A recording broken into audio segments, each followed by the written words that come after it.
Biblia. Y hoy vamos a ver varios versículos. Ustedes saben que cuando yo doy prédicas me gusta ver hartos versículos, siempre ha sido así y de pronto eso creo que no va a cambiar, pero bueno, sabemos que toda la palabra de Dios es útil para enseñarnos, para instruirnos, para corregirnos, y precisamente por eso pues traemos diferentes versículos. Ya les voy a comenzar a dar los versículos que vamos a ver, pero antes vamos a orar para iniciar, ¿listo? Entonces les pido que me acompañen en reverencia en una oración. Amado Señor, amado Padre, amado Dios, hoy venimos para adorarte primeramente, alabarte, exaltarte, Señor, agradecer porque siempre tu misericordia, Dios, está con cada uno de nosotros. Siempre podemos confiar en que tú eres siempre fiel, Señor, en que tú eres siempre bueno, Dios, y que estamos seguros en tus brazos, bajo tus alas, Señor, bajo tu cuidado y protección. Hoy te agradecemos, Señor, porque sabemos que tú tienes el control de toda situación, aún en medio de las pequeñas cosas que a veces se nos salen de las manos, Dios. Y hoy te agradecemos también, Dios, porque si estamos acá es porque tú nos has dado el tiempo y nos has dado también, Señor, esa disposición para que apartemos este momento para escucharte, para obedecerte, para que nuestras mentes sean transformadas con el poder de tu palabra, Señor. Que hoy tú seas transformando por completo no solo nuestras mentes, sino también nuestros corazones, Señor, y que toda esa palabra que recibamos nos lleve, Señor, no solamente a un conocimiento, sino también a la práctica, al aplicarlo, obedecerlo y poderlo utilizar en diferentes circunstancias de nuestras vidas, Señor. Gracias, Padre, porque tu palabra es buena, porque tu palabra tiene lo mejor para nosotros y hoy venimos a recibir esa palabra en el nombre de Jesús. Amén. Bueno, ¿cuántos conocemos aquí la historia de David o un poco de la historia de David? Levanten la mano. Sí, es bastante conocida la historia de David, ¿cierto? El rey David, sí, vamos a ser más específicos. Pero hoy vamos a entrar en materia no solamente en parte de su historia, sino más exactamente en su carácter y cómo él nos da un ejemplo a seguir para cada uno de nosotros. Este joven humilde que en algún momento salió de ese anonimato, de ese inicio donde no era nadie, y que después el Señor, a través de diferentes procesos, a través de diferentes sucesos de su vida y mucho tiempo que también transcurrió, llegó a ese punto de ser rey de Israel y uno de los reyes más amados, más admirados, no solamente por el pueblo, sino también por Dios. Para aquellos que de pronto no han escuchado la historia de David o no saben quién es, pues hoy vamos a verlo un poco, ¿no? Hay muchísimo que hablar de él, pero hoy vamos a ver los puntos importantes de su carácter y qué es lo que podemos también nosotros aprender de él para aplicarlo a nuestras vidas. Principalmente David perteneció a la familia de Isaí. Esto lo vemos en 1 Samuel 16:11, no lo busquen, si quieren lo pueden escribir. Ahí dice que él es de la familia de Isaí, de la tribu de Judá. Recuerden que el pueblo de Israel estaba organizado por tribus. Básicamente eran 12 tribus al principio, ya después ocurrieron varias cosas con todo esto de las tribus, pero en ese momento pues él venía de esa tribu. Él era el menor de 8 hermanos. Por lo tanto, al ser el menor, pues en ese tiempo, y no sé si también actualmente, pero en ese tiempo en especial, pues el menor era, sí, de pronto el consentido del papá, de pronto el querido, pero no el favorito, pero no tenía una posición como muy importante. Realmente en la Biblia, en especial en el Antiguo Testamento, se le daba más prioridad a los primogénitos. Entonces él simplemente era como, el último que nació ahí ya, sí, que ya como que ya pensaban que no iban a nacer más hijos y ¡pum!, nace David. Imagínense 8 hijos, ¿no?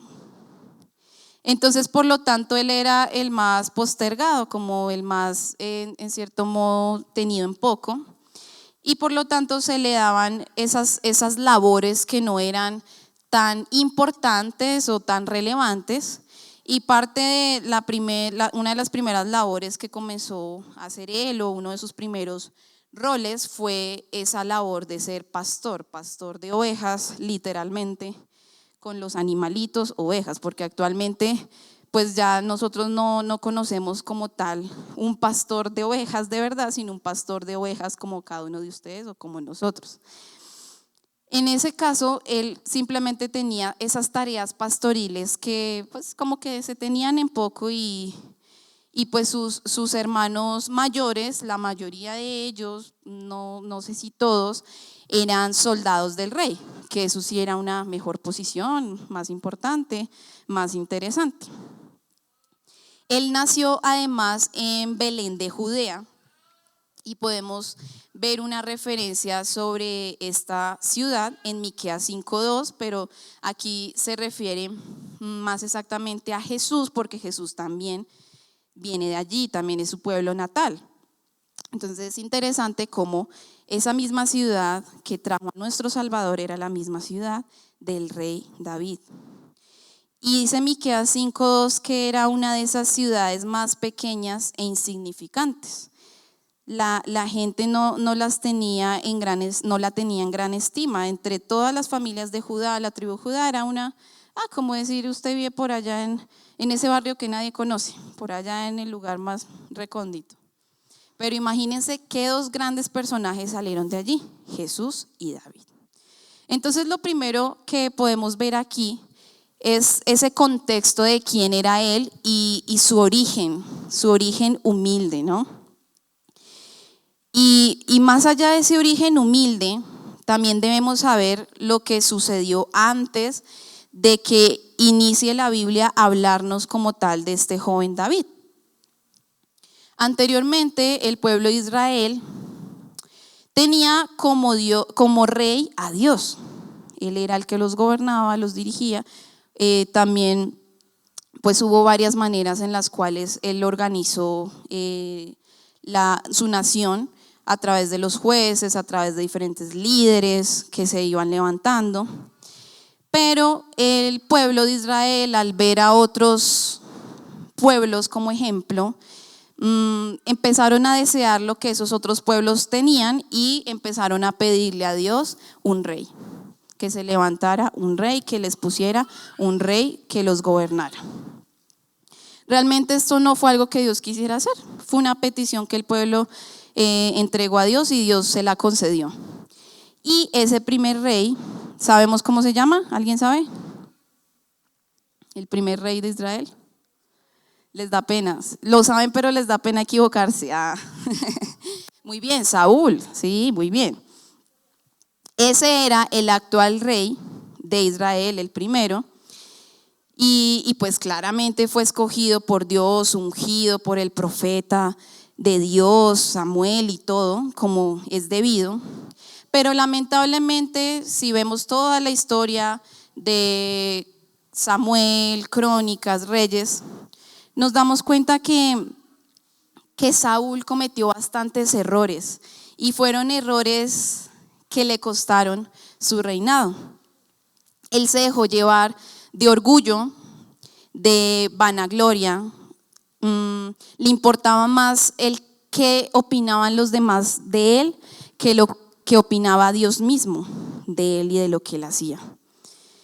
Y asimismo él no tuvo como ese arrepentimiento para cambiar, sino que fue desobediente a Dios. Incluso cuando Dios le daba instrucciones específicas, Saúl por su lado obedecía medias, y una media obediencia es desobediencia.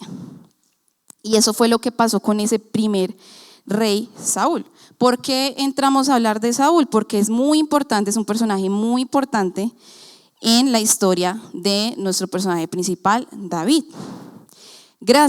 Lamentablemente gracias a que Saúl despreció esa posición que Dios le había dado, que le había sido dada, otorgada por el Señor.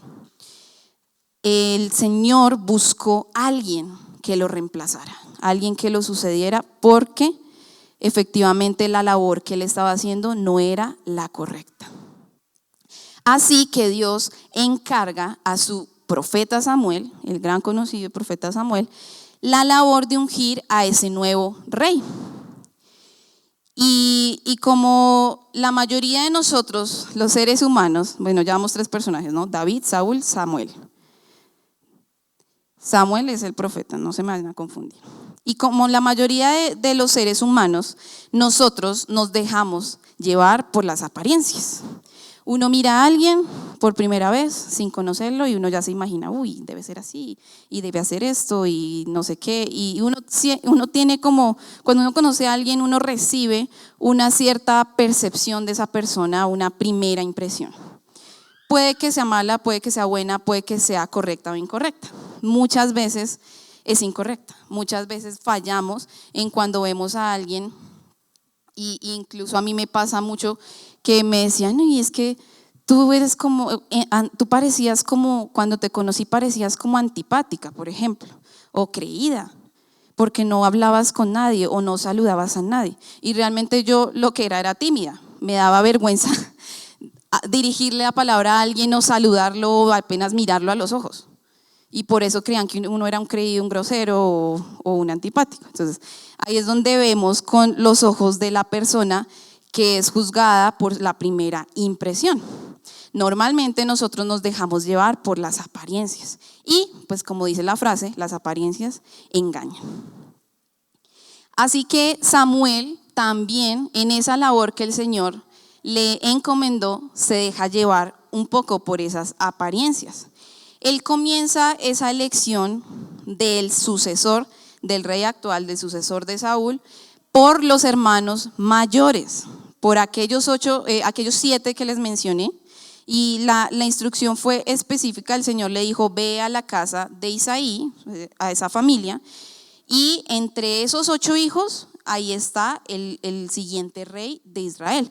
Pero Samuel dijo, bueno, pues comencemos con el primogénito. O sea, es que si no es el primogénito, no es nadie. Y me imagino el porte de ese hombre, me imagino la presencia, los músculos, mejor dicho, porque si eran soldados. Entonces, claro, Samuel lo miró y dijo, este es, no voy a fallar. Y empezó así, uno por uno.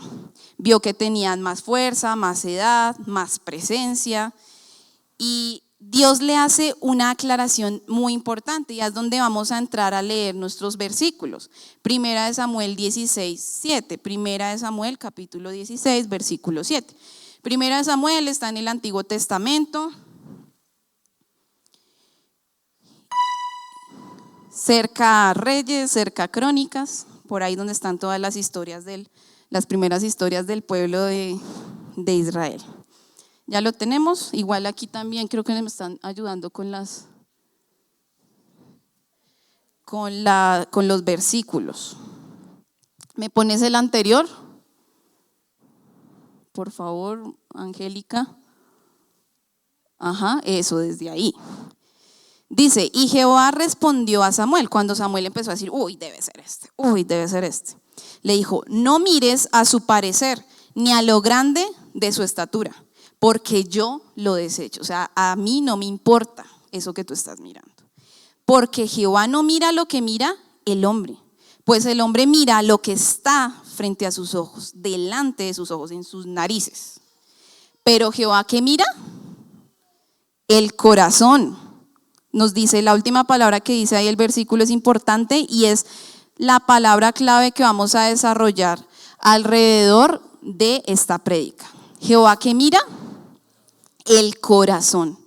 Y ojo, porque muchos de nosotros hemos juzgado a personas sin conocer sus corazones, aun creyendo que los conocemos, que ya llevamos tiempo sabiendo quiénes son, pero nunca vamos a conocer los corazones ni las intenciones de ellos. Eso solo lo conoce Dios.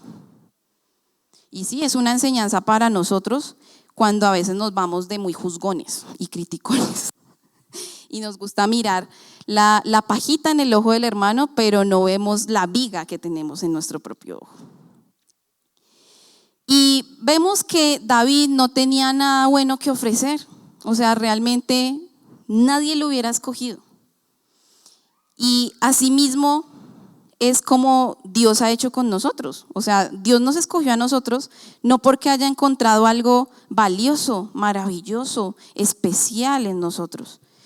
De ninguna manera. O sea, el Señor nos escogió no por merecimiento propio, sino por su gracia, su misericordia, porque quiso, por su voluntad. Según a los ojos del hombre, David no tenía nada que ofrecer. Y asimismo nosotros en algún momento hemos de pronto estado en esa posición de que yo no tengo nada que ofrecer, yo no soy nadie, yo me creo la peor cosa del mundo. Incluso en algún momento, creo que también es en un salmo donde David dice que soy gusano y no hombre. Y aquí podemos ver que el que sí conocía ese corazón era Dios. Incluso David ni sabía qué corazón tenía él mismo. Recuerden que dice que nuestro corazón es engañoso, nos engaña a nosotros mismos. Pero Dios conoce nuestro corazón y asimismo Dios conocía el corazón de David. Y por eso fue que lo escogió. Ese era el corazón que Dios quería para el próximo rey de Israel. Nosotros como David también de pronto, creo que la mayoría, no hemos tenido un inicio glorioso. No venimos de una familia muy pudiente, muy conocida. Venimos de contextos humildes, venimos de abajo, de ese anonimato de donde Dios nos llamó, nos sacó y nos escogió sin merecerlo. Incluso uno se pone a compararse con los hermanos y uno dice, soy el que peor me fue en el colegio, el menos aplicado. Bueno, no siempre pasa, pero puede pasar. O fui la oveja rebelde, la oveja negra de la familia. Sí, hay diferentes contextos. O incluso, si soy muy aplicado, entonces soy el nerd, entonces todos me tienen ahí como, el pilo, pero aburrido. Entonces, también puede ser eso, ¿no? Cualquiera que sea nuestro contexto. Y vamos a ver en 1 Corintios 1, 26, 29, esta verdad tan importante. Y es un pasaje que a mí me gusta mucho, incluso creo que ya lo había traído en una prédica, pero me parece muy bueno tener claro de dónde Dios nos ha escogido y de dónde Dios nos ha sacado. Videobin, por favor, te estamos esperando. Gracias. 1 Corintios 1, 26, listo, hasta el 29. Pues mirad, hermanos, vuestra vocación, que no son muchos los sabios según la carne, ni muchos poderosos, ni muchos nobles, sino que de lo necio del mundo escogió Dios para avergonzar a los sabios, y de lo débil del mundo para avergonzar a lo fuerte. Y de lo vil del mundo y lo menospreciado escogió Dios, y lo que no es, para deshacer lo que es, a fin de que nadie se jacte en su presencia. Muchos de nosotros hemos sido rechazados, despreciados por el mundo, incluso por nuestra familia, por nuestros propios padres o aquellas personas que más amamos, por ser necios, por ser débiles, cada una de las cosas que dice aquí, viles. Pero ¿qué nos dice al final? Para que no nos enorgullezcamos, porque si nosotros hubiéramos sido fuertes, hubiéramos sido sabios y hubiéramos sido nobles, pues nos jactaríamos o nos gloriaríamos de nosotros mismos. Y pues yo logré y alcancé todo esto porque pues he sido capacitado y por mis propias fuerzas. Pero al final nos dice en el versículo 29, para que nadie se jacte en su presencia, para que no nos gloriemos ni nos enorgullezcamos o creamos más que los demás, y que lo que hemos logrado, las capacidades que tenemos, han sido por nosotros mismos. Y asimismo fue lo que sucedió con David. Yo creo que David de verdad lo que menos imaginaba en el universo era que él iba a ser escogido rey, o sea, siendo un pastorcito, y podemos ver que él incluso fue fiel en eso poco de ser pastorcito. Yo sé que esa labor la hizo excelentemente y el Señor vio todo eso, vio aquello que es el secreto, aquello que los hombres no ven, y por eso lo exaltó en lo público, así mismo como dice la palabra. Ahora, ¿por qué escogió Dios a David? Vamos a ir a nuestro versículo clave, que es 1 Samuel 13:14.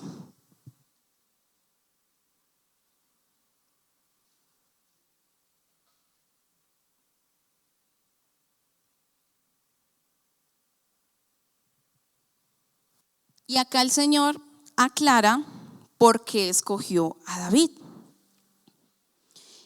Y se está dirigiendo el profeta Samuel, porque recuerden que Dios en el Antiguo Testamento hablaba a través de los profetas, a el rey Saúl, que recuerden que era el rey actual. Entonces, ¿qué le dice Dios o el profeta, Dios a través del profeta a Saúl? Mas ahora tu reino no será duradero. Recuerden que Saúl, por su orgullo, por su desobediencia, perdió ese privilegio de su reinado. Y dice: Jehová se ha buscado un varón conforme a su corazón. Volvemos a ver nuestra palabra clave, corazón. Al cual Jehová ha designado para que sea príncipe sobre su pueblo, por cuanto tú no has guardado lo que Jehová te mandó. Y vuelve y le dice: te lo mereciste, te lo ganaste por haber desobedecido. Y Dios le dio muchas oportunidades, de verdad. No quiere decir que a la primera desobediencia Dios ya le dijo adiós, no. Ese Saúl se portó bastante mal bastantes veces. Así que, ¿cuál era el rey o cuál era el líder? Acá dice príncipe, que el Señor anhelaba para su pueblo. Dice un varón conforme a su corazón. Y ese era David. Pero ¿qué significa ser conforme al corazón de Dios? Y es algo que creo que muchas veces nos hemos podido preguntar. ¿Cómo puedo yo ser conforme al corazón de Dios? Entonces vamos a desarrollar esa idea según el ejemplo que vemos y que vimos en la vida de David. Vamos a ver varios requisitos y cosas específicas que fueron demostradas por él, donde nos mostró ese corazón que él tenía. Lo primero lo vemos en 1 Samuel 17, 32, 37. Ahí vamos a ver varios versículos en Samuel donde nos habla al respecto. 1 Samuel capítulo 17, 32 al 37. Y el primer punto, si están tomando nota o si se lo graban en la memoria, que vemos del corazón de David, es un corazón valiente, así como la película, ¿sí? Corazón valiente. Y ya vamos a ver por qué. Dice el versículo 32: y dijo David a Saúl: no desmaye el corazón de ninguno a causa de él. ¿A causa de quién? Contexto, nos está hablando de Goliat, un gigante filisteo que vino a retar al pueblo de Dios. ¿Listo? Ese es el contexto. Pues ya después ustedes pueden leerlo en casa. Tu siervo irá y peleará contra este filisteo. O sea, David, siendo un muchachito, tenía esa valentía tal de enfrentársele a ese gigante. Dijo Saúl a David: no podrás tú ir contra aquel filisteo para pelear con él, porque tú eres un simple muchachito. Y él es un hombre de guerra desde su juventud. O sea, ¿qué punto de comparación? Vas a perder, es lógico. Versículo 34. David respondió a Saúl: tu siervo, es decir David, era pastor de las ovejas de su padre. Y cuando venía un león o un oso y tomaba algún cordero de la manada, salía yo tras él y lo hería y lo libraba de su boca. Y si se levantaba contra mí, yo le echaba mano de la quijada y lo hería y lo mataba. Vemos valentía en este chinito, ¿no? Vemos valentía. Por algo se le para al frente al gigante. Tampoco es porque no tenía cierta experiencia. Versículo 36. Fuese león, fuese oso, tu siervo lo mataba.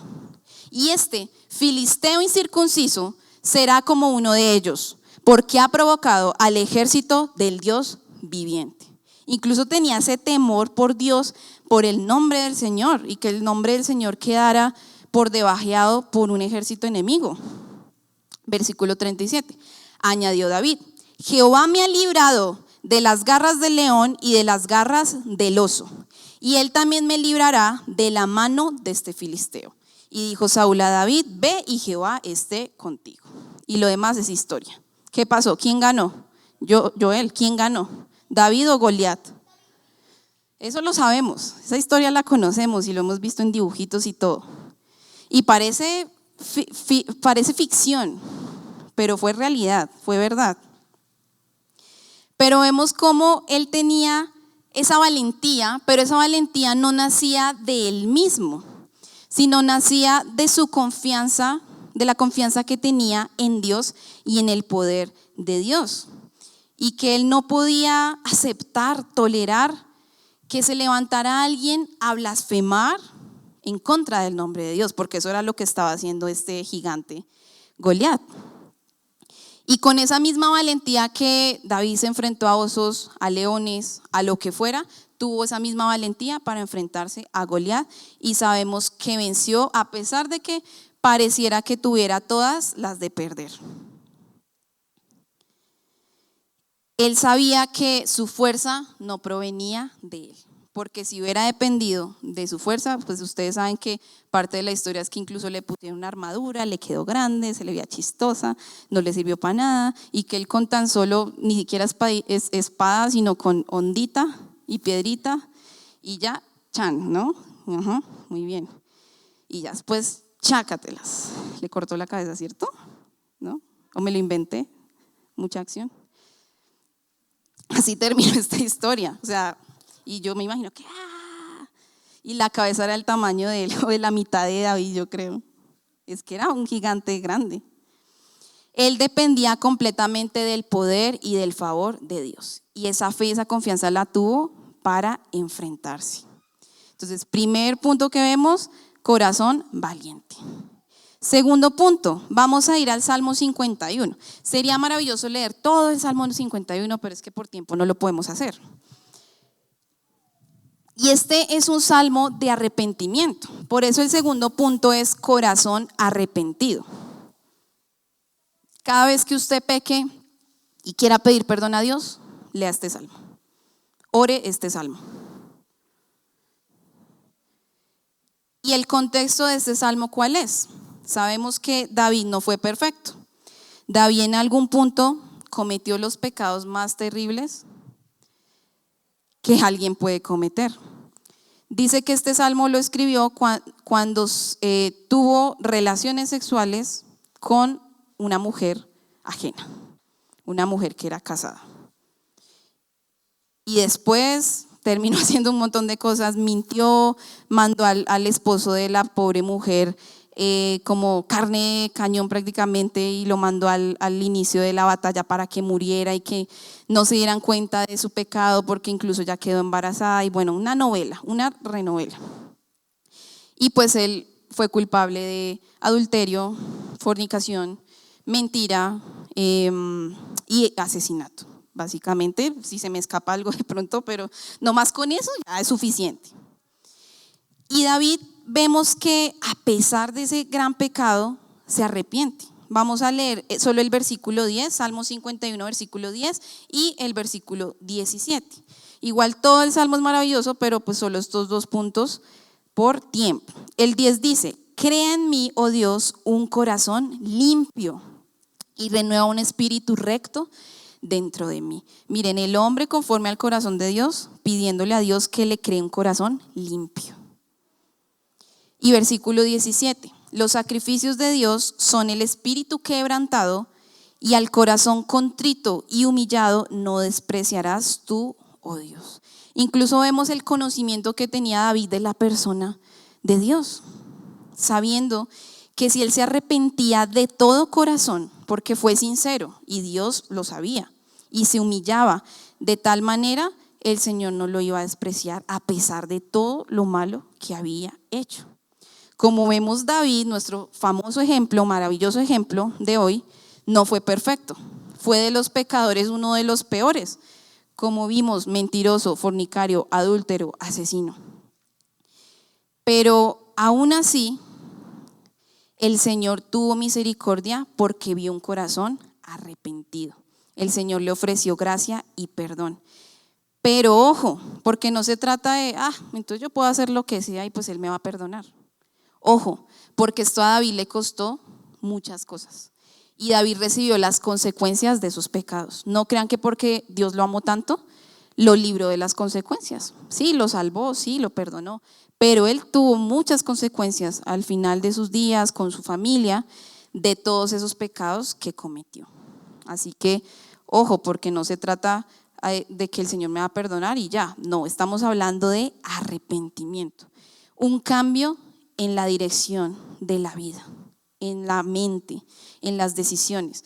Y vemos que David, al haber hecho esto, no volvió a cometerlo.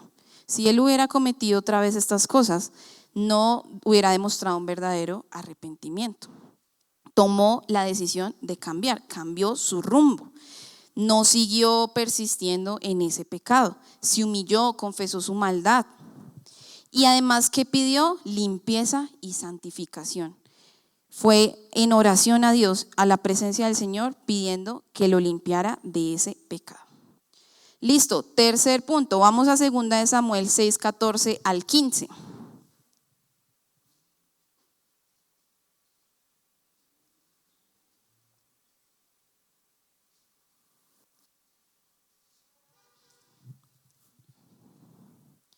Y vamos a ver el corazón adorador de David. Y no solo lo vemos aquí, sino también en los salmos que él escribió. Pero aquí hay una manifestación de alabanza y de adoración importante que él hizo. Dice el versículo 14, y David danzaba con toda su fuerza delante de Jehová.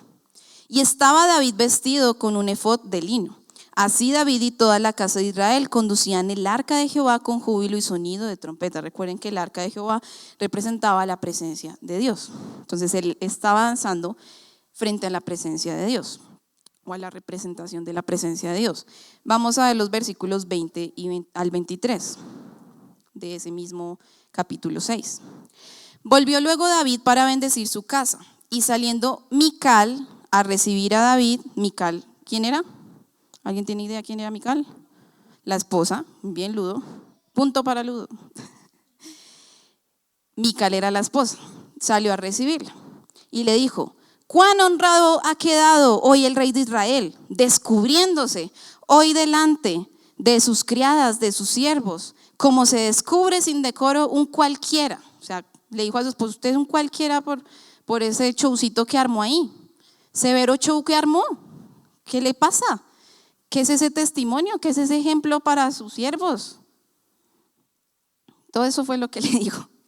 Entonces David respondió, versículo 21, le respondió a Mical: fue delante de Jehová quien me eligió en presencia de tu padre y a toda tu casa, para constituirme por príncipe sobre el pueblo de Jehová, sobre Israel. Por tanto, danzaré delante de Jehová.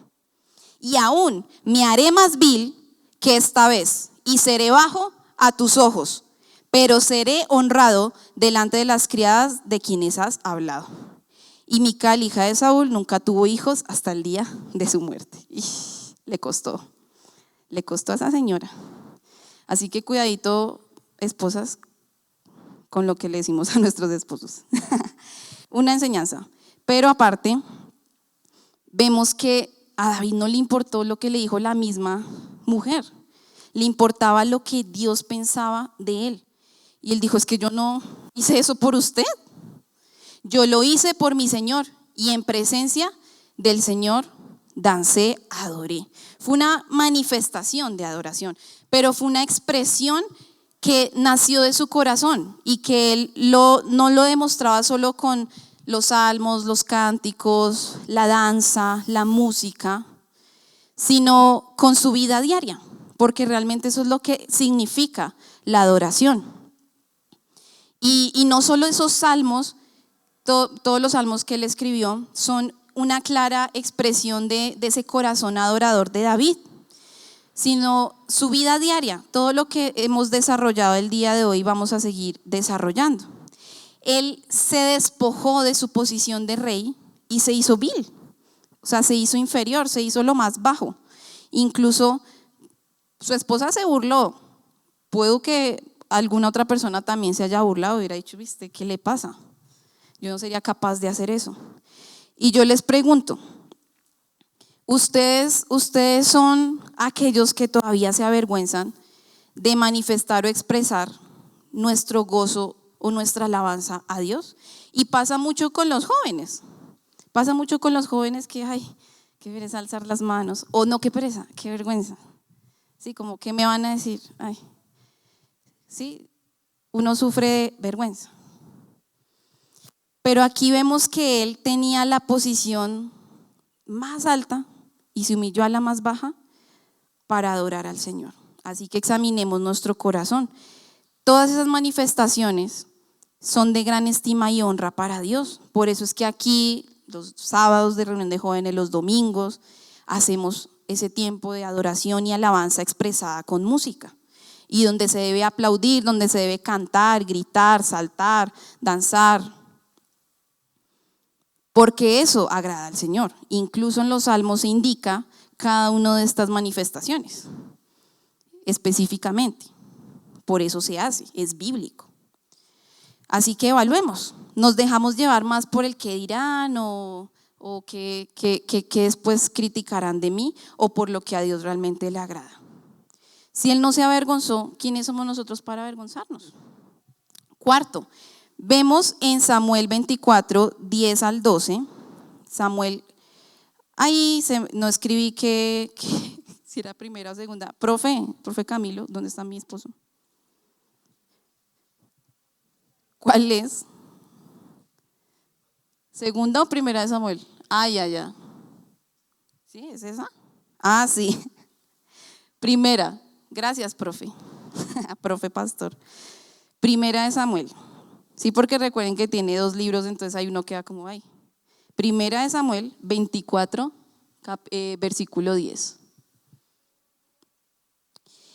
Y dice, he aquí han visto hoy tus ojos cómo Jehová te ha puesto hoy en mis manos en la cueva. Como así, pero ahora ¿qué pasó? Bueno, estamos saltando de una historia a otra, así como, toda la historia de David. Aquí está hablando David con Saúl. ¿Listo? ¿Qué pasó en todo ese tiempo como de transición? Porque es que no quiere decir que cuando David fue ungido, elegido como rey, pues ya haya ejercido al siguiente día. Y listo, chao Saúl y siguió David. Quita esto primero para establecer esto último. No. ¿Qué pasó? Pasó mucho tiempo en esa transición donde David fue formado y donde estuvo cerca del rey. Incluso el rey en muchas ocasiones se le metía un espíritu inmundo, un espíritu demoníaco enviado por Dios para atormentarlo, el rey Saúl. Y David tocaba el arpa para calmarlo. O sea, David estuvo ahí como en esa posición de sujeción todavía al rey, aún sabiendo que pues él era su sucesor. Pero en todo ese contexto y en todo ese tiempo, David comenzó a recibir más halagos del pueblo, la aprobación del pueblo.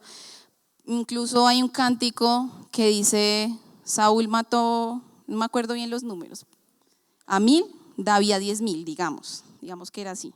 Me acuerdo, es por una historia animada.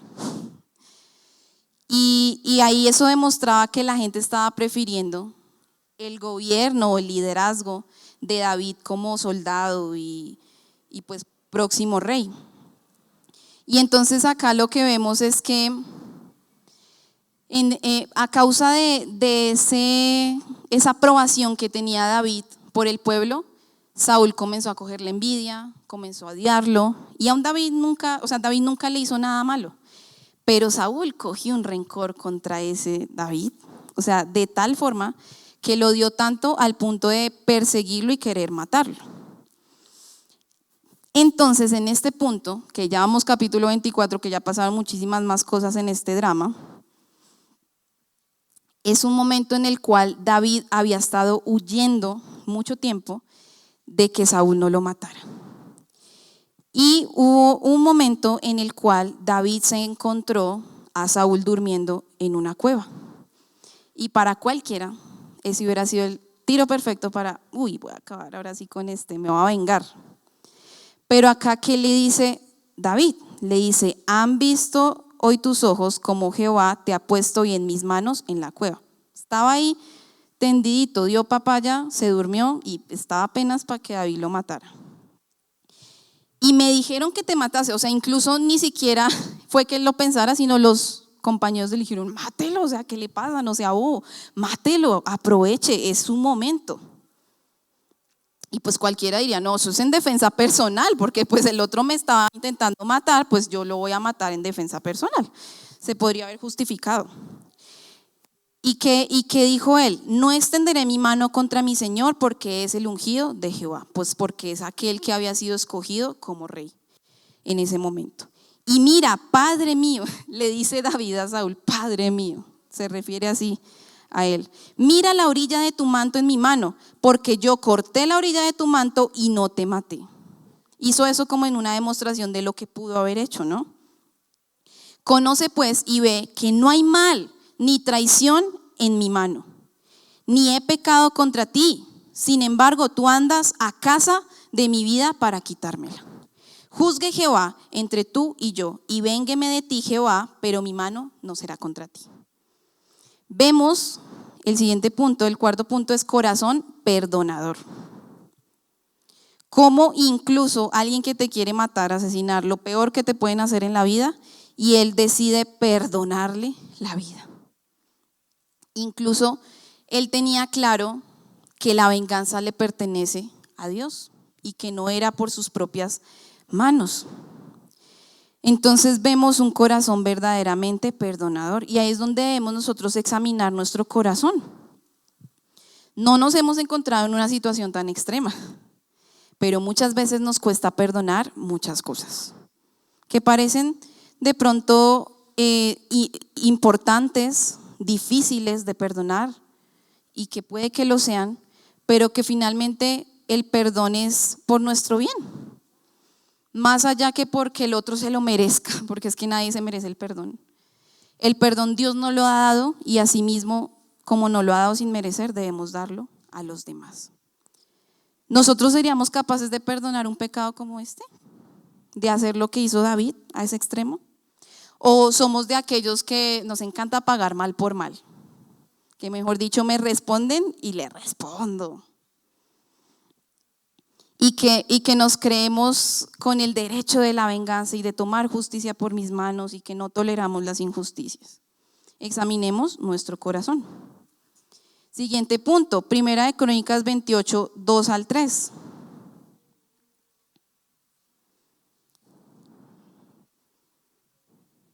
Vemos en David, además de un corazón perdonador, un corazón obediente. Dice Primera de Crónicas 28:2, y levantándose el rey David, puesto en pie, dijo: oídme, hermanos míos y pueblo mío. Yo tenía el propósito de edificar una casa en la cual reposara el arca del pacto de Jehová. Recuerden, la presencia de Dios. Y para el estrado de los pies de nuestro Dios. Y había ya preparado todo para edificar. Aquí se está refiriendo al templo o al tabernáculo, ¿sí? A ese lugar, bueno, sí, en este caso es el templo, que es el lugar donde iba a habitar la presencia de Dios, básicamente.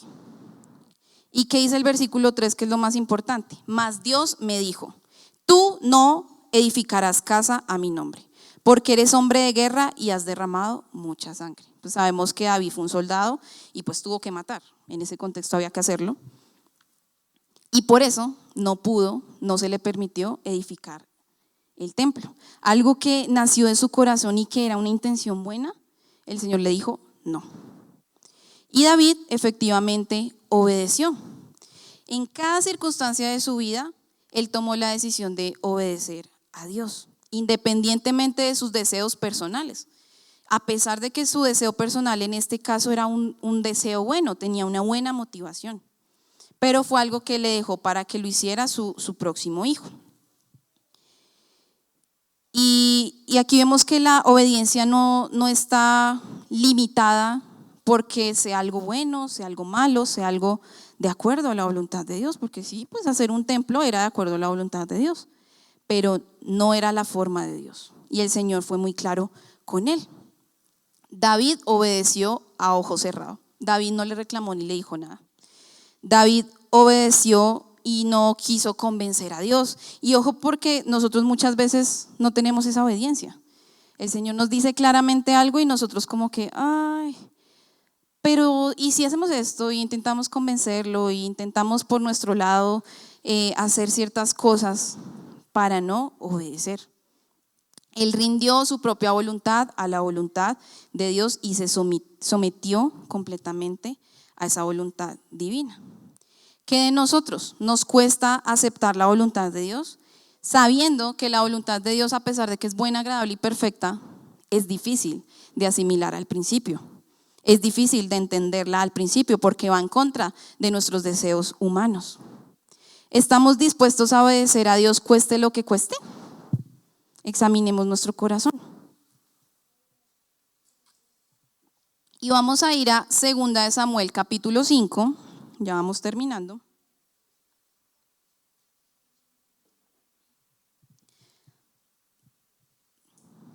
Donde vemos el corazón pastoral de David. 2 de Samuel 5, 1 al 2.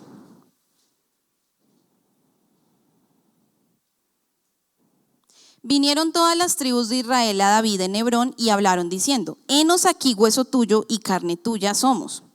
Y aún antes de ahora, cuando Saúl reinaba sobre nosotros, eras tú quien sacabas a Israel a la guerra y lo volvías a traer.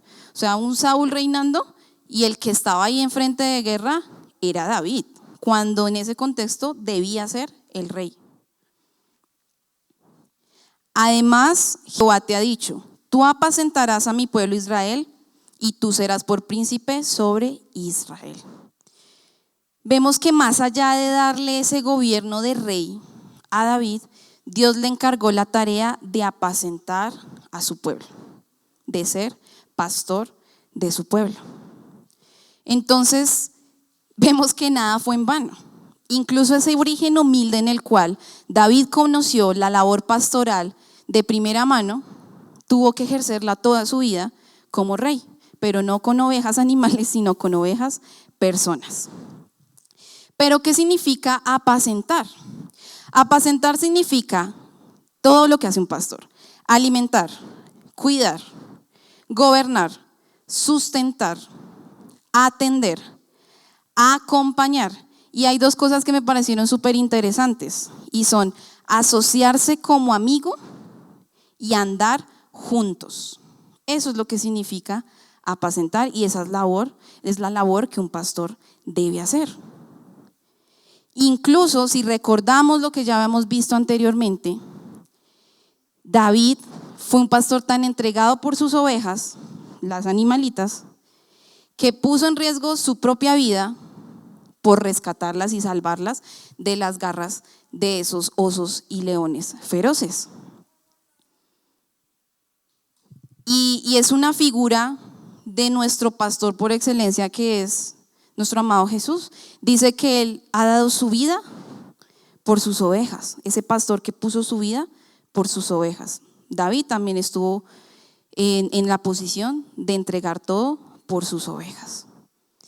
Y como rey ejerció esa labor pastoral sabiamente, guiando y apacentando al pueblo de Israel. Fue un líder ejemplar que no se conformó solamente con palabras bonitas y ya, o con mandar y decretar y listo, sino que dio ejemplo y testimonio, demostraba su gobierno, su autoridad con los hechos. Por eso la gente lo amó, por eso la gente lo admiró. Y como último punto, vemos un corazón humilde, que va muy de la mano de lo que ya hemos estado viendo. Vamos a ir a 1 de Crónicas 17, versículos 16 al 18.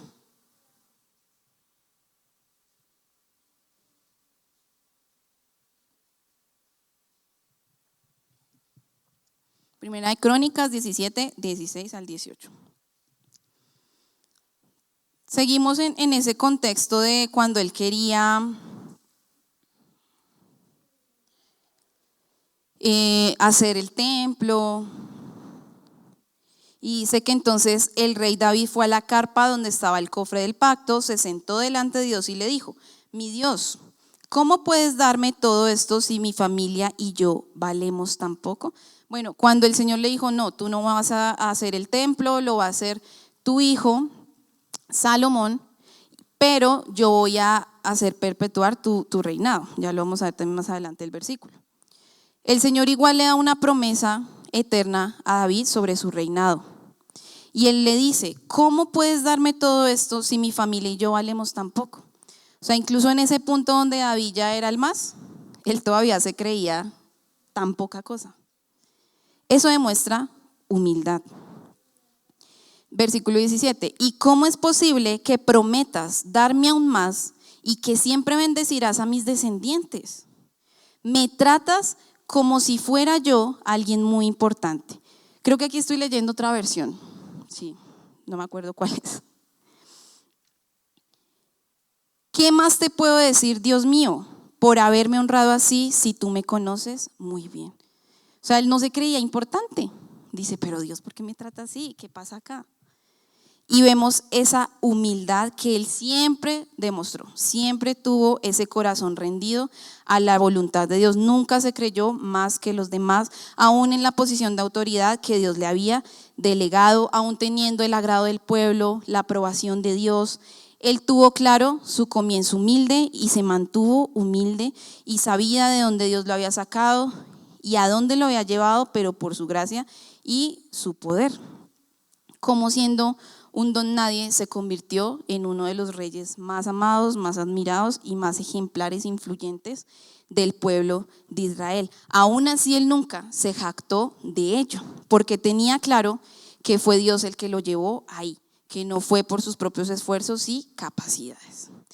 Y volvamos a ese pasaje que leímos al principio, 1 Corintios 1, 29 al 30, donde vimos que de lo vil, de lo menospreciado, de lo necio, el Señor nos sacó para avergonzar a lo sabio, a lo fuerte. Al final, en ese versículo, 1 Corintios 1, 29 al 30, recordemos que dice: a fin de que nadie se jacte en su presencia. Así que esa humildad que demostró David nos muestra que él nunca cogió para sí la gloria. Dice el versículo 30: mas por él estáis vosotros en Cristo Jesús, el cual nos ha hecho por Dios sabiduría, justificación, santificación y redención. Versículo 31: para que, como está escrito, el que se gloría, gloríese en el Señor.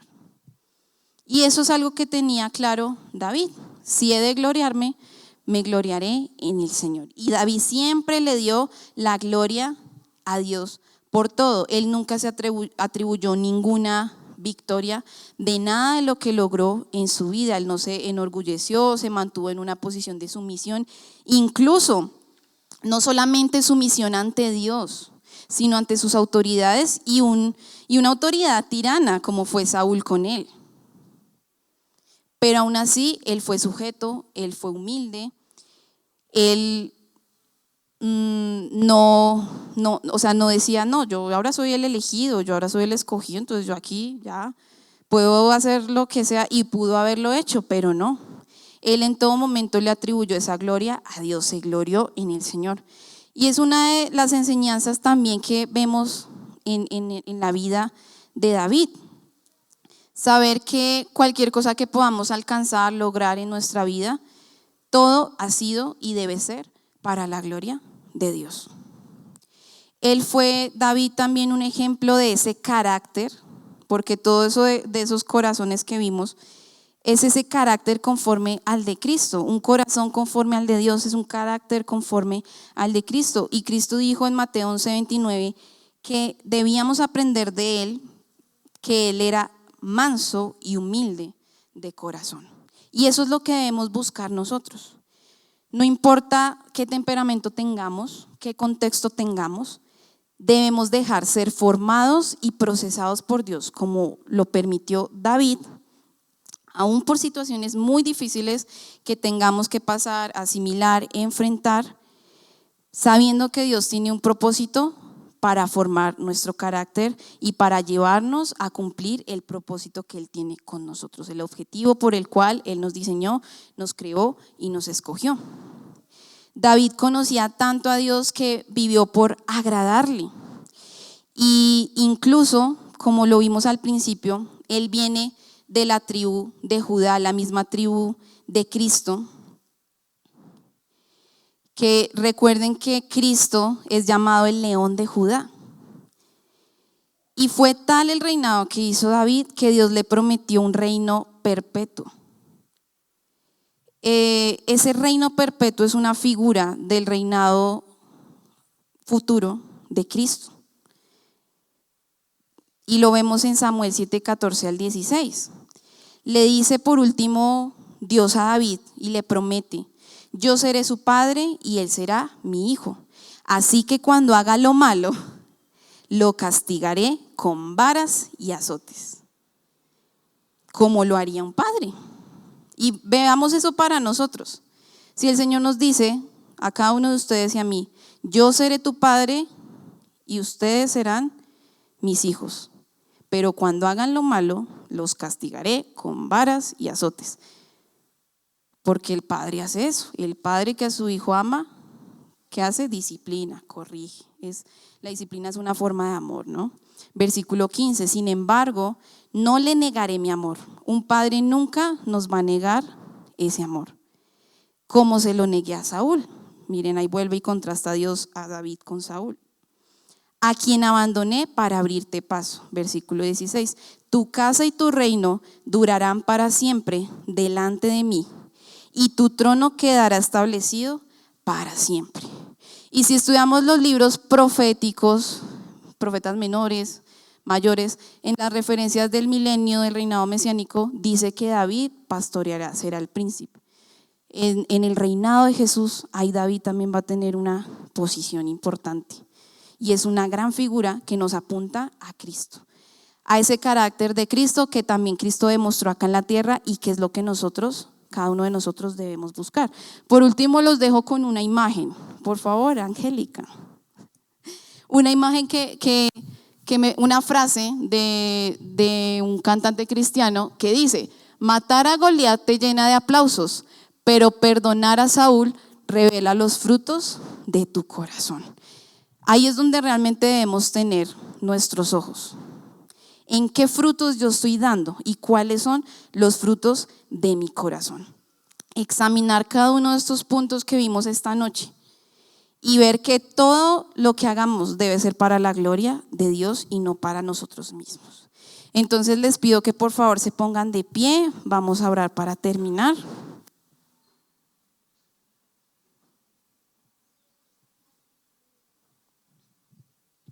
Y Señor, hoy te agradecemos, Padre, porque aún en una historia que hemos escuchado muchas veces, Dios, como la historia de David, tú nos has dado unos puntos esenciales para tener un corazón conforme al tuyo, Señor, para tener un carácter conforme al de Cristo. Hoy te agradecemos, Señor, porque sabemos que todo lo que hemos aprendido de tu palabra, de este ejemplo de fe, como lo fue David, Señor, es para nuestra enseñanza práctica. Es para que nosotros lo pongamos por obra y examinemos nuestro corazón como el mismo David oraba. Y decía: examíname, Señor, conoce mi corazón, discierne mis pensamientos, mis intenciones, mis motivaciones. Corrige aquellas cosas que no te agradan, Dios. Si de pronto no he tenido un corazón humilde, sino que me he dejado llevar por el orgullo, he sido egoísta o he tenido falta de perdón, Señor, que con ese mismo perdón que tú me has dado, yo pueda darlo a los demás. Que esa misma misericordia y gracia que tú has tenido conmigo, yo pueda darla a los demás. Sabiendo, Señor, que no ha sido por mis fuerzas nada de lo que he logrado, sino ha sido gracias a ti, a tu gracia, Dios. Señor, hoy ayúdanos a despojarnos de nuestra carne, aún de nuestro temperamento, que muchas veces quiere dominar, de ese pecado que nos persigue, de ese pecado que nos gobierna y nos jala al mundo, Señor. Ayúdanos a siempre tener un corazón arrepentido, a cada día reconocer que somos pecadores y que te necesitamos. Y que por el contrario de alejarnos de la iglesia, de escondernos de nuestros amigos, de nuestros líderes, de nuestros pastores, debemos es acercarnos a ti en arrepentimiento, en humildad, en humillación, para recibir esa gracia, ese socorro, esa misericordia, ese perdón. Y gracias, Señor, porque tú eres fiel, aun cuando nosotros hemos sido infieles. Ayúdanos a través de las circunstancias aún difíciles de la vida a formar nuestro carácter conforme al tuyo. Sabiendo, Señor, que somos testimonio para las personas que no conocen de ti. Sabiendo que con nuestra forma de ser, nuestro carácter y nuestros actos es como demostramos esas buenas obras que son luz en medio de la oscuridad, Señor. Hoy te rogamos, Dios, que sigas perfeccionando tu obra en cada uno de nosotros y transformando nuestros corazones, aun si es necesario que quebrantes nuestros corazones si se han endurecido por la incredulidad, por el pecado, por la duda, por cualquier motivo, Señor. Sé tú quebrantándonos y dándonos ese corazón de carne, ese corazón que te alabe, te adore, te agrade con todo lo que hagamos, con todo lo que digamos, con todo lo que pensemos, Señor, donde estemos, a donde vayamos, Señor, seamos para tu gloria, Dios, y nos despojemos de toda gloria humana. Gracias, Señor, porque esto solamente lo puedes hacer tú y descansamos en que tu Espíritu Santo es el que hace esa obra y seguirá perfeccionándonos y santificándonos hasta el día de Jesucristo. Amén. Bueno, gracias, chicos, pueden sentarse.